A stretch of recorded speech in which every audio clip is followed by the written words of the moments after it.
Oh, you're back. Hey, that's good because there's actually some things that I wanted to talk about that we didn't have time to get into on the sermon.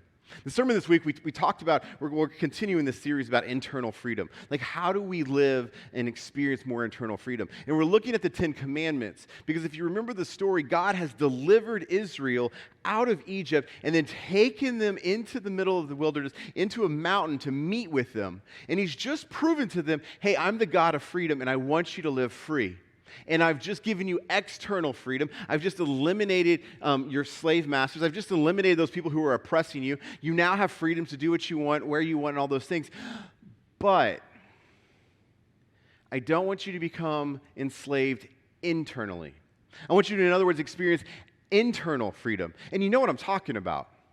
Because all of us experience that worry or that anxiety or that dread or that regret, that feeling that we're not living up to our highest expectations, much less God's expectations, or we just have this bad habit of people-pleasing, this bad habit of overeating, this bad habit of overdrinking, or whatever it is, if it's addiction, if it's regret, if it's shame, if it's worry, anxiety. There's all sorts of things that just seem to reach inside of us and snag us and control us. It yanks the string and we just make that move. And so even though we might be externally free, internally free is a little bit harder to come by. And so we're looking at the Old Testament, we're looking at really at the Ten Commandments to go, hey, what does this teach us about being free? And this week we're talking about idols. And what idols really are about are really about this idea of false hope.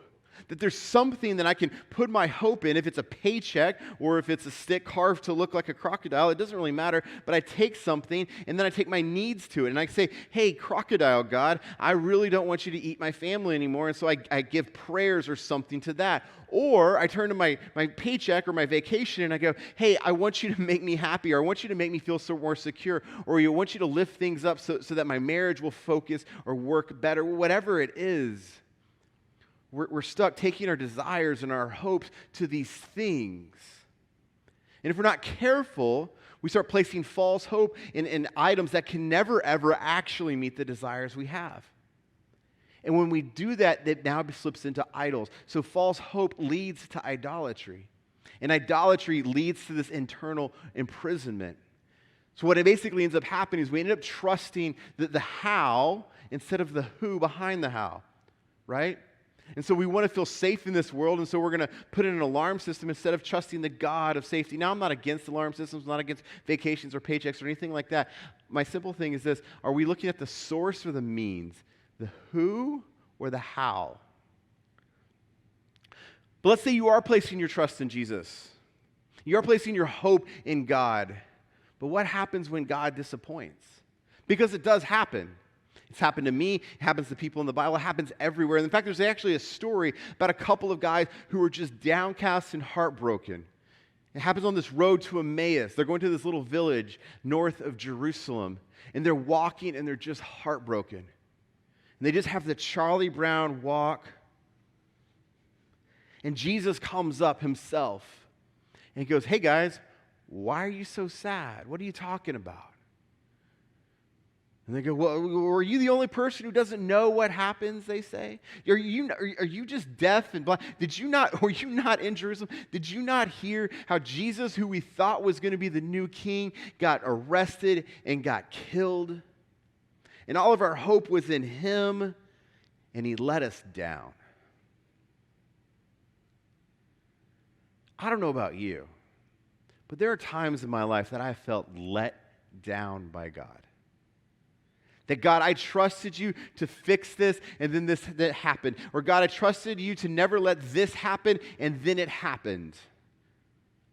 God, I don't want to continue to struggle with anxiety or worry. God, I don't want to have this bad habit plaguing my life. God, why can't I just get over this? Or why can't they just forgive me? Or why won't she call? Like what is happening here, Lord? And if you've ever felt disappointment with God, you're in a big boat.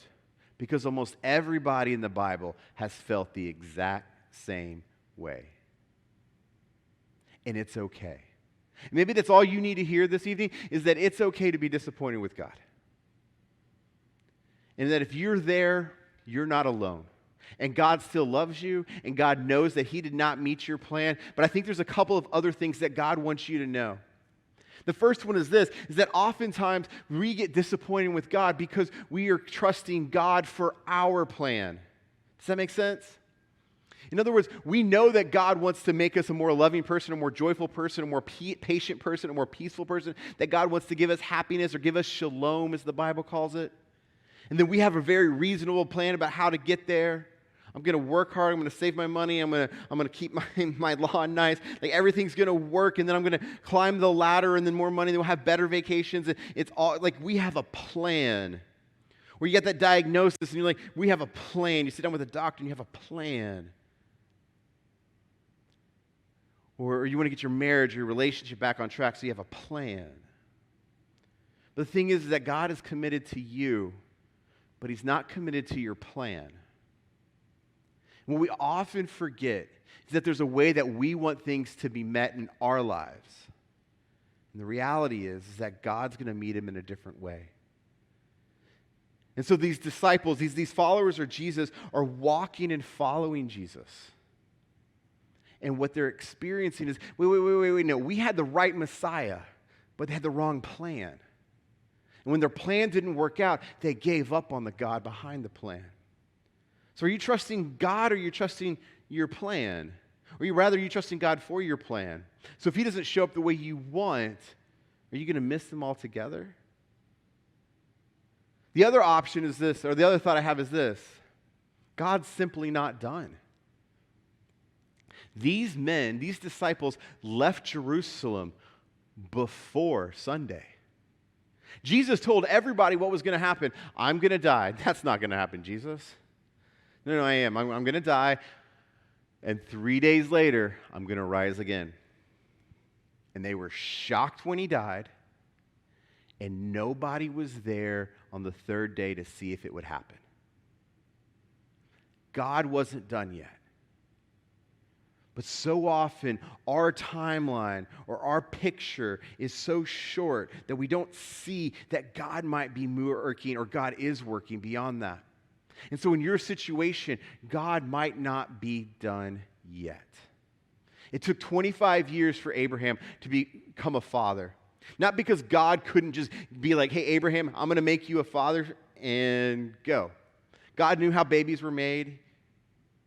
Wasn't that? It took 25 years for God to fulfill that promise because God was doing things in Abraham's heart to get him ready to be the type of father that God wanted him to be. And so God might have other things working. And so as you're experiencing disappointment with God, 1, you're not alone. 2, are you trusting God, or are you trusting God with your plan? And 3, God just might not be done yet.